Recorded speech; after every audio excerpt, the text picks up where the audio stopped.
guys, welcome back. Today is visa day. We're gonna go over all the visas to get to Korea. Let's get to it.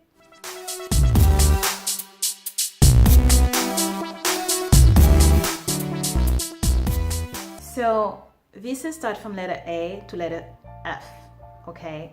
And just so you know, for each visa you have sub visas. So you have the A series, the B series, the C series, blah, blah, blah, until F. So also, the further you get to the end of the alphabet, the better, the longer, the stronger is the visa. Your ultimate goal, if you want to stay in Korea, is to get an F visa because it's the best visa, it's the resident visa. So we're gonna go through every visa. I'm gonna name all the visas, but I'm not gonna go into details. If you want me to go into details for specific visas, let me know. I will make a separate videos for those. But I will keep looking on the side because I have all my notes here. So visa number one, we get the A visa, which is for the diplomats. So you have the A1, the A2, A3 for international agreements, and then we move to the B visa. So the B series is gonna be like tourist visa. So for example, for me, I have a European passport, which allows me to go to certain countries for like 90 days without a visa. That's the visa waiver program. So if you're part of those, like if you come, you're technically on a B2. Yeah, you're on a B2 visa. So when you're on a B2 visa, that means you can only stay 3 months. So it's a visa, but it's not a visa because technically you're not asking for a visa. You get what I'm saying? B1, B2, and then we move to C. If you're a journalist, like coming to cover something, if you're a short-term employee, or you're getting hired for like 6 months or 5 months or something like that, you're gonna get that kind of visa. The D series is so many and so complicated. So bear with me with this one. Okay, the D1, which is for Korean art and culture. Then we get the D2, which is for the students. Then we get the D3, which is for industrial training. Then we get the D4, which is for general training.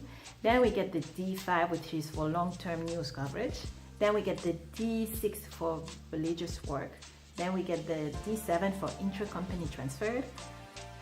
Then we get the corporate investor visa, which is the D8. Keep in mind that there is a different kind of D8.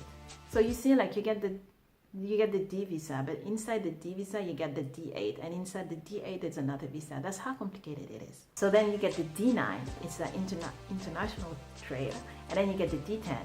We're gonna have a full-on video about the D10 next week.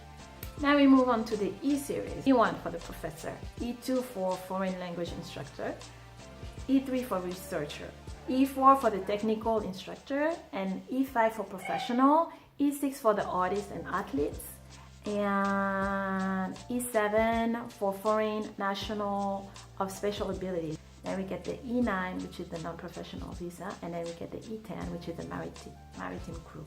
The F series, so these are the best ones. So ultimately, if you want to live in Korea for a very long period of time, you want to get an F visa. So you get the F1, which is for the family visitor, the F2 for the resident, the F3 for the dependent family, the F4 for the overseas Korean, aka Kyopo, and then you get the F5 for the permanent resident, non-Kyopo, and then you get the F6 for the marriage migrant, so if you marry a Korean, and then you get the G1, I'm not sure what this one is about, I'll look into it. H1, H2 visa, it's the working holiday. That one is awesome. Like I wish I had done that before. I didn't know. Anyways, so for the H1/H2 visa is the working holiday visa.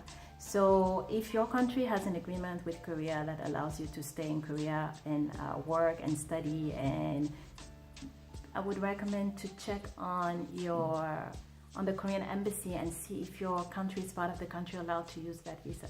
So pretty much that visa is gonna last you for like a year at least, and I think you can renew it, and also allows you to work, study, do everything. So, but there's age limit, so you have to be between 18 and 30 at the time of the application.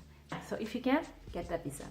Okay, so that's all for the visa. So we went through series A, B, C, D, E, F, and G. So if you have any other questions, let me know. Next week, we're doing a whole segment about the D10 visa. So just a reminder what the D10 is. So the D10 visa is for job seekers. And then within the D10, there is the D10 1 and the D10 2. So I will go over all that next week. Okay? So you know the drill. Let me know if you have any questions. See you soon.